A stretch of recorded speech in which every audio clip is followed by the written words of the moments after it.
Hey guys, Ian Newton, the vehicle technology guy. Just coming to you today. I want to talk to you about Android Auto. What is Android Auto? Android Auto is the Android platform of kind of like Apple CarPlay with the iPhone. Android Auto makes it possible to conveniently use your Android device in the car. It seamlessly connects with compatible vehicles via the supported USB cable. It casts your device interface into the vehicle's multimedia display, allowing you to get directions, make calls, send and receive messages, and even use your Google Assistant. What do you need to have Android Auto? Well, first of all, you need an Android phone that runs a 5.0 system or newer. You also need the Android app installed on your phone, along with a compatible USB plug-in to tether your device to the vehicle, and the Apple USB port. The vehicle we're in today is a 2020 Lexus RX 350, and it is available with the Android Auto capability and compatibility.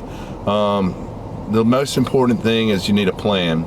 You need to practice with the system until you know how to work it inside and out.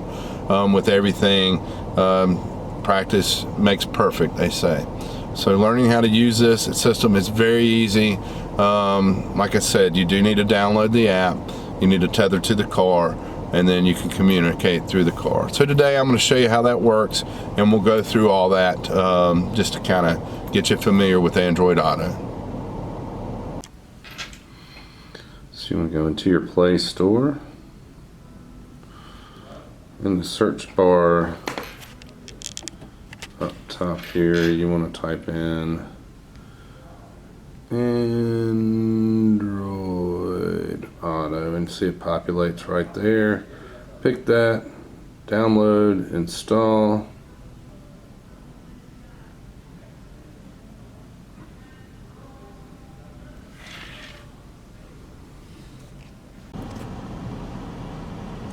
So inside the center console of the 2020 RX 350, you have these two USB ports and the audio plug-in.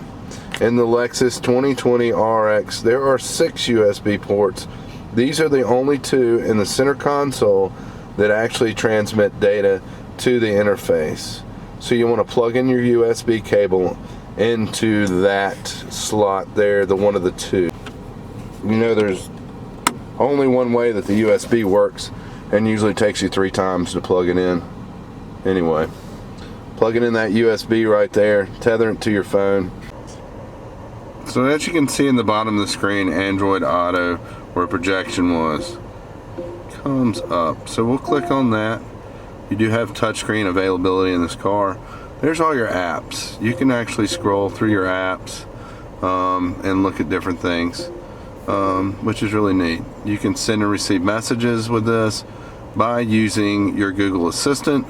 You can also make phone calls through the system as well.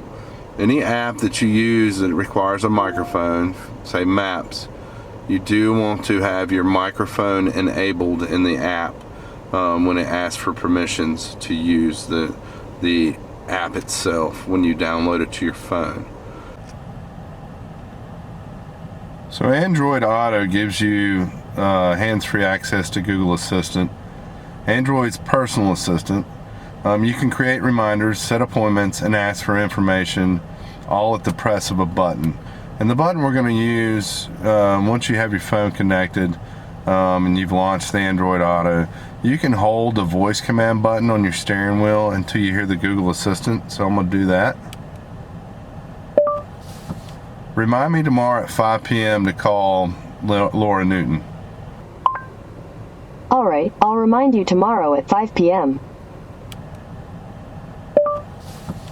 Find nearby Starbucks.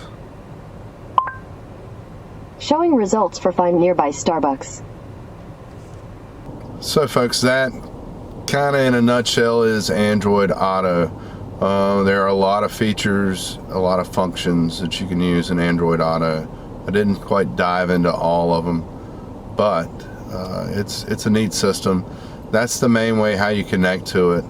We can go into detail in another video on how to use certain features like Google Maps, the Spotify, Pandora, Waze. We can do different videos for that as well. But just wanted to show you how to connect it and how to properly use the voice assistant with the voice command button. Remember, push and hold that voice command button until you hear Google Auto speak, and then you can give the command. Again, this is Ian Newton, the vehicle technology guy. Hope you're having a good day. Make it a great day, and I'll talk to you soon. Thank you.